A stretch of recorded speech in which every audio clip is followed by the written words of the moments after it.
Zastanawiam się, gdzie dzisiaj leży granica próby popularyzacji własnej osoby lub marki, której się jest właścicielem.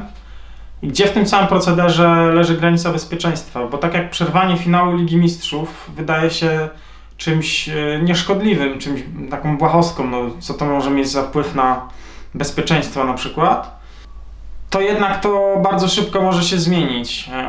Po pierwsze, wpływa to na popularyzację takiego zachowania, no, przyrost ponad 2 milionów obserwujących na koncie Instagram, czy na stronie, którą próbowano promować 2 miliony nowych subskrybentów, no jest to coś, czego może duża ilość ludzi chcieć w przyszłości i próbować wykorzystać podobne imprezy w ten sam sposób. Jeśli jednak spojrzymy na treści, które udało się wypromować na meczu Liverpool-Tottenham, już takie niewinne nie są. Nawet abstrahując od tego, że promowano stronę pornograficzną o wiadomych treściach, to żeby zostać tam subskrybentem, należało podać wszelkie dane karty kredytowej. Raz, że abonament przedłuża się automatycznie, więc jeśli ktoś zapomni, no to będzie cały czas obciążany, no ale to już jest tam kwestia tego, czy ktoś pamięta o takich sprawach, czy nie. A dwa, no strona jakkolwiek nie może być wiarygodna, pod jej adresem mogło znajdować się wszystko i ktoś podaje swoje dane, 2 miliony ludzi podało dane swojej karty, no może to prowadzić do naprawdę dużych nadużyć, więc nie jest to jednak taki niewinny proceder, jak mogło się wydawać. Proceder ten jest coraz bardziej popularny i coraz częściej wydarza się również na imprezach pozasportowych. I jeśli tak dalej pójdzie, no to po prostu będziemy coraz częściej mieli przerywane różnego rodzaju happeningi czy zgromadzenia. No, będzie po prostu to uciążliwe dla większości ludzi uczestniczących w takich imprezach.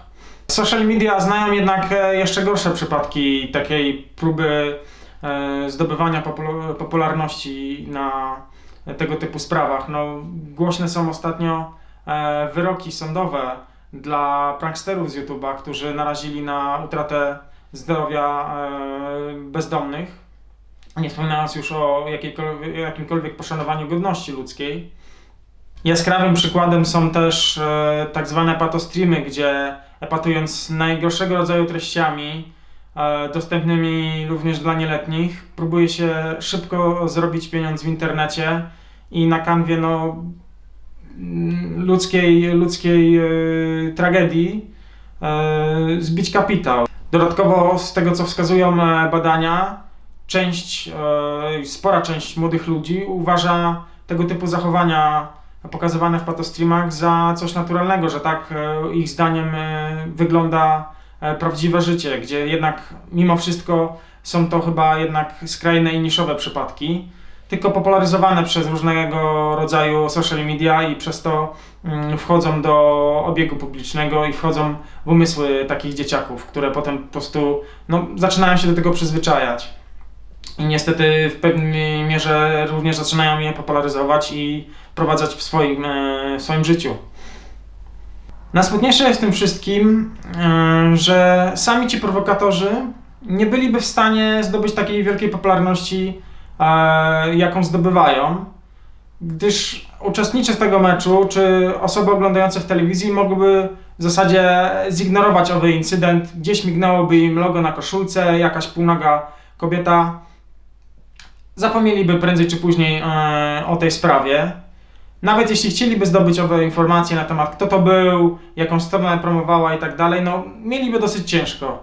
Tymczasem chwilę po zakończeniu meczu media serwują wszelkie informacje na temat imię, nazwisko, nazwę strony, kim jest jej chłopak, co on prowadzi za biznes, kim był wcześniej i tak dalej.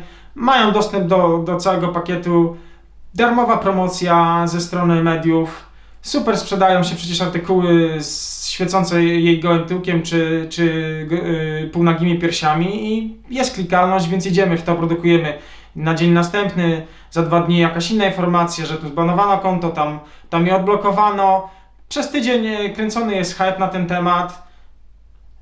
Nabijana jest popularność takich osób, no więc tak naprawdę pytanie jest, kto tutaj jest winien w tej sytuacji? Czy ten prowokator, czy jednak media, które podejmują tą grę i no, że tak powiem, są fundatorem owego procederu.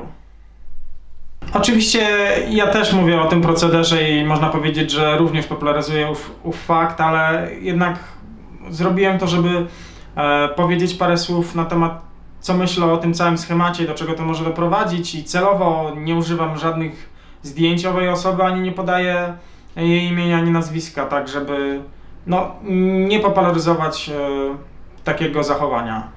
Jak zawsze, dzięki za oglądanie.